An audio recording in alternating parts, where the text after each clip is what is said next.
Hello, Skittles is Cool here, and welcome to another top 10 list that you've all been waiting for about 2 months. Oops. Yeah, sorry for the delay on this one, guys. Turns out I had to completely rewrite the script, and writing isn't one of my best strong suits, so yeah. That's a thing that happened. But anyway, back to the video. So the last top 10 list I posted was my top 10 least favourite Pokemon. So the only natural course of action to do now is to bring you my top 10 most favourite sandwiches! Coming in at number 10, my $5 footlong. Okay. But in all seriousness, it's about time I brought you my top 10 most favourite Pokemon. And just like before, this list is based on nothing but my own personal opinions. So if there's a Pokemon here you don't like, or whatever, then too fucking bad, and etc, etc, etc. So, enough fucking around, I present to you the long anticipated top 10 most favourite Pokemon. Coming in at number 10.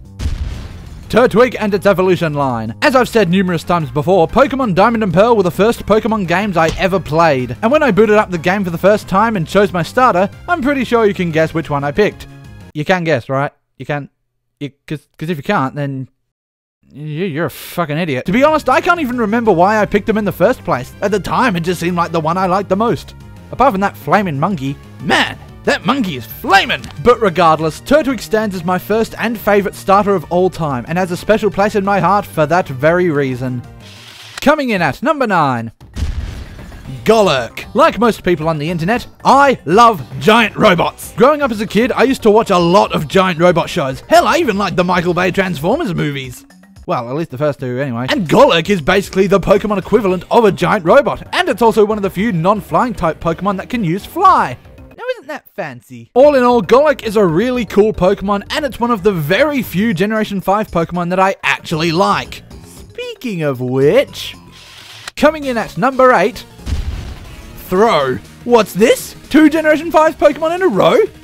Yeah, I'm surprised too. Throw was one of the Pokemon I used in my Pokemon White playthrough, and it was incredibly useful with its unique move, Storm Throw. Storm Throw is a move that does only 40 damage, but it always lands a critical hit. Taking that into account, let's try and remember our Year 5 maths lessons and do some calculations. Storm Throw does 40 damage, and since it has a 100% critical hit ratio, and critical hits do double damage, that turns 40 into an 80. And due to the fact that Storm Throw is also a step attack, multiplying 80 with 1.5 gets 120. That's 120 damage alone. And if you're going up against a Pokemon that has a 4 times weakness to fighting, that's a whopping 480 damage! Jesus Christ on a pogo stick! Throw was a Pokemon that I could use to steamroll almost any opponent, and since I picked him up during the start of the game, it made playing through Pokemon White that little bit bearable. Coming in at number 7. Absol. Absol is a Pokemon that looks really cool! It has claws, fangs, that weird thing on its head, the ability to sense any foreseeable danger, and to top it all off, it has its awesome design. Everything that makes a Pokemon look badass and intimidating is here, but at the same time it looks so fluffy and adorable, and I want to give it a hug, and how did that get in there? If Pokemon existed in real life, the Pokemon I'd want to have as a pet would be Absol. It has the combination of being awesome and adorable, and I love it. Coming in at number 6. Frostlass. A lot of the Pokemon I usually like have unique evolution methods or unique type combinations, and in the case of Frostlass, it's both, with its unique Ice Ghost type combination and how it only evolves from a female Snorunt. I also like how its design is inspired from a spirit from Japanese folklore, Yuki Onna.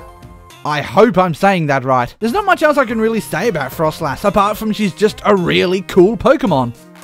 No pun intended. Coming in at number 5. Spiritomb. As I just mentioned not a few sentences ago, the Pokemon I like the most are the ones that have unique type combinations, and Spiritomb has the most unique typing I've ever seen. With its Ghost Dark type combination, it has absolutely no weaknesses. The only reason why I like Spiritomb in the first place is because it's one of the only Pokemon to have no weaknesses. I even hacked my old Pokemon Pearl game so my Spiritomb had Wonder Guard, making it practically invincible. Until Generation 6 introduced the Fairy type and fucked everything up! Coming in at number 4. Gengar. Gengar is easily one of my most favourite ghost types of all time. I even featured it in my top 10 silliest Pokemon list, calling it out for its stubby arms, small body, and for not being that scary. But just because I find it silly doesn't mean I don't like it. In fact, I like it because it's so silly looking. And looks aside, it's actually fairly powerful with its high special attack, making it hit like a runaway ice cream van. Also, does anyone else notice that there's a lot of ghost types on this list? Huh, I guess I just really like ghost types. Coming in at number 3, Lucario. Much like Goldeen from the previous list, I first heard about Lucario in Super Smash Bros. Brawl, long before I played a Pokemon game, and he's also one of my favourite characters in Brawl. And how can you blame me? He's like a ninja dog Batman. It doesn't have to make sense to be awesome. Also, Lucario is apparently based off the ancient Egyptian god Anubis, and if there's any ancient culture that I like the most, it's Egypt. Followed closely by Greece. Anubis was depicted with the body of a man and a head of a jackal, and his role in Egyptian mythology was to judge the hearts of deceased souls based on their actions during their life. Not only does Lucario's design resemble Anubis, but his ability to sense people's aura also resembles Anubis' role to judge the hearts of the deceased. Congratulations, you learned something new today!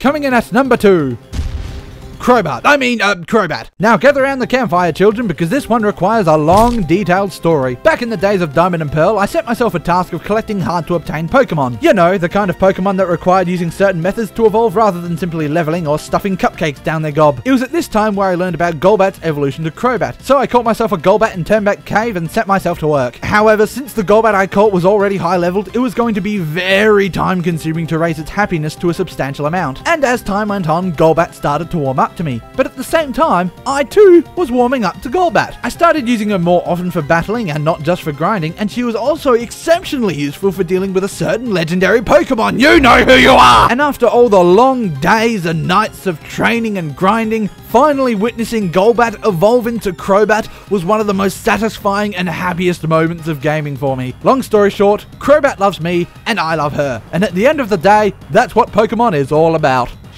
Coming in at number 1, Gardevoir. Now, I know what you're all thinking. You probably see me as one of those really creepy Pokemon fans who likes to fantasize about doing things to their Pokemon that I can't mention because my lawyer has told me not to. I actually like it because, much like the aforementioned Absol, it has the same combination of being awesome and adorable. What's that? You don't think a Pokemon that looks like this is capable of handling a stiff breeze? Well, let's take a look at the Pokedex. To protect its trainer, it will expand all its psychic power to create a small black hole. Yeah, a black hole. A black hole! Here's Gardevoir, here's you, black hole! Millions are dead! How can a Pokemon be so loving and adorable and at the same time be so badass and intimidating? There has never been a Pokemon game I've played where I haven't used a Gardevoir. I love her that much. Well, except for Pokemon Black and White, but we don't talk about them now, do we? Gardevoir is adorable, badass, well-rounded during the middle of the game, and hugely overpowered during the end of the game. Gardevoir, I fucking love you. So there you go, folks, my top 10 most favourite Pokemon. Apologies for the delays again, but the writing just took it took a long time, basically, and as I said before, not the best writer in the world, so yeah, and I will be doing a lot more top 10 lists in the future. Some of them will be Pokemon related, others won't be. I don't want this entire series to be just about Pokemon, so if you want to see more stuff from me, be sure to hit that cheeky little subscribe button wherever the fuck it is. YouTube changes every like 5 minutes, so who knows where it is now. And if you want to leave your own personal favourite Pokemon, please be sure to do so in the comments below, because I really like to see what you think of your favourites, because that's what makes us all unique, like a little snowflake. You're like a snowflake just gently tumbling down from the sky, and then you get stamped on by someone because you have an opinion. That's how the internet works. And anyway, enough rambling from me. My name's Giddles is Cool, and I'll see you next time.